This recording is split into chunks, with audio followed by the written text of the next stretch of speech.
Hello everyone, my name is Emily, and today I'm going to be reading Chapter 30, Spies. The times were prosperous but not content. There was fear in the air. Some Americans were afraid there might be a communist revolution in the United States. They believed that our nation was filled with communists. Some thought that President Roosevelt's New Deal laws were inspired by communists. That legislation changed America with strong child labor regulations, minimum wage standards, Social Security, and new taxes. All that had put some limits on capitalism. More people shared the wealth. The gap between rich and poor had been narrowed. There was a newly prosperous middle class as there was when the nation was founded. That strong new middle class was challenging the old guard and its ways.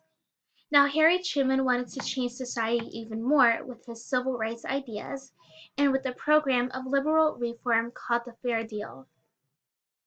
Suppose he gets his national health insurance. Who will pay for it? Some people asked. Those who have the most money will pay for most of the bills, they said. To many, it sounded like communism. Then communist spies were discovered in the United States. They had stolen atom bomb secrets and sold them to Russia. As if that weren't bad enough, shocking news came from England. Some top British intelligence officials turned out to be Soviet spies. And that wasn't all. In a case that filled newspaper headlines day after day, a former State Department advisor and president of an international peace organization, a man named Alger Hiss, whom everyone trusted, was convicted of lying about his involvement with unadmitted communists. A young Congressman, Richard Nixon, captured the attention of the whole nation with his hard questioning of Alger Hiss. When Hiss was found guilty of perjury, lying under oath, Americans were dismayed. It really did seem that the State Department might be full of spies and traitors. Alger Hiss spent 4 years in jail. Hiss was guilty of lying, but was he a spy? People still argue about that. Former State Department official Alger Hiss takes the stand under oath in congressional hearings. Hiss denied the charges but was convicted of perjury. He spent the rest of his life trying to clear his name. Of course, everyone knew that Russia had spies in the United States and that we had spies in Russia. Nations spied on each other then, they still do.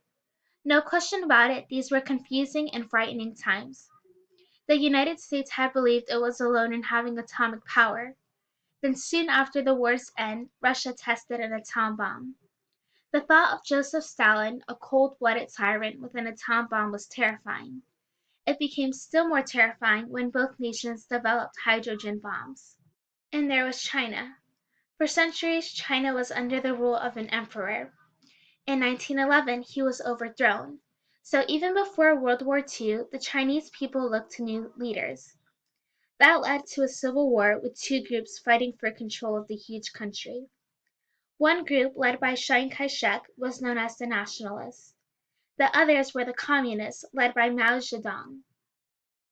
During the Second World War, most Chinese fought together against their common enemy, Japan. But as soon as the war was over, they were fighting among themselves again. Finally, the Communists won, but things didn't work out as most people expected. Hoover of the FBI.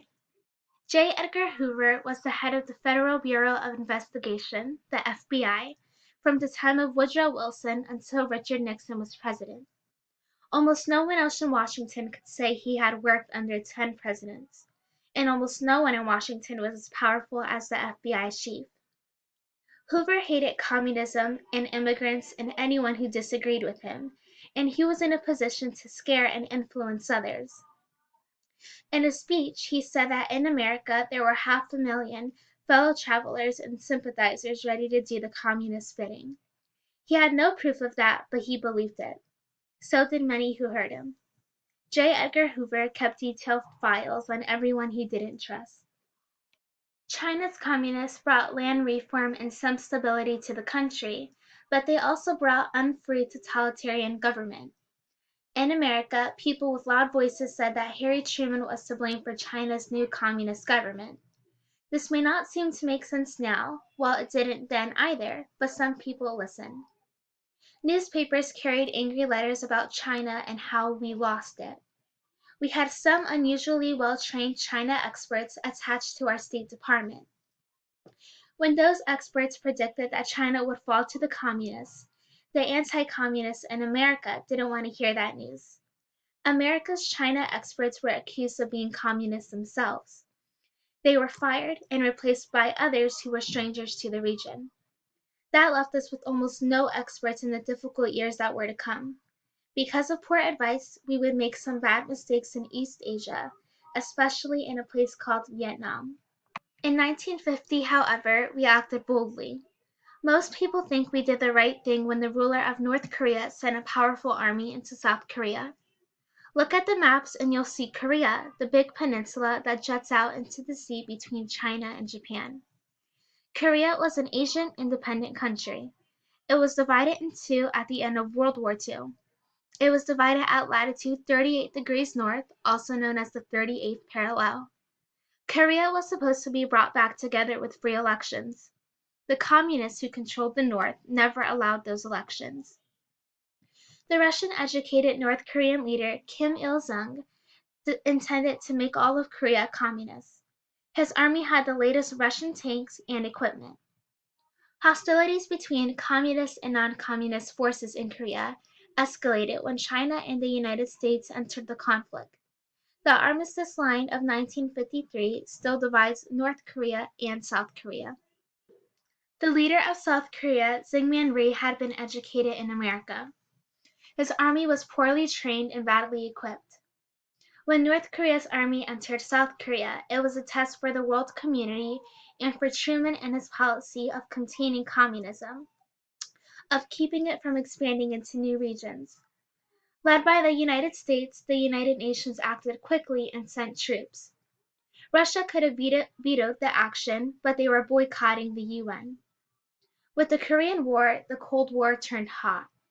The Truman administration termed it peace action and a conflict rather than a war, setting a precedent that got around the constitutional requirement that Congress authorize war.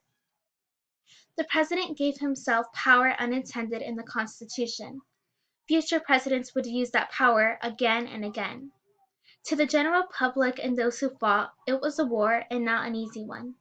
At first, the North Korean army drove the combined forces, South Korea, the United Nations, US, all the way to the southern tip of the peninsula.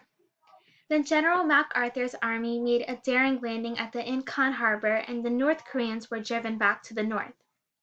MacArthur then convinced Truman, who had his doubts, that the UN troops should advance into North Korea. But when the soldiers drove almost to the northern border of North Korea and China, that brought Communist China into the war.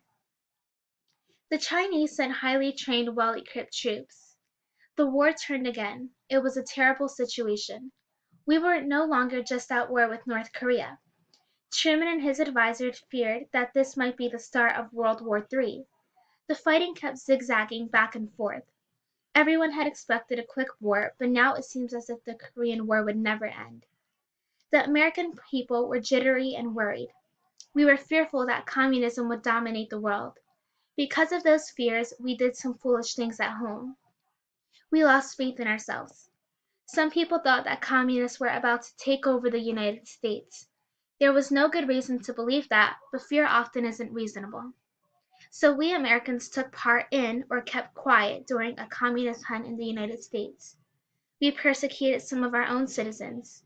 It was a time of panic as bad as, or maybe worse than the Red Scare of 1919 and 1920. In 1949, the United States and 10 European nations formed the North Atlantic Treaty Organization, NATO. It was to be an instrument of defense against the threat that they felt the Soviet Union and its Eastern European satellite countries posed to the West.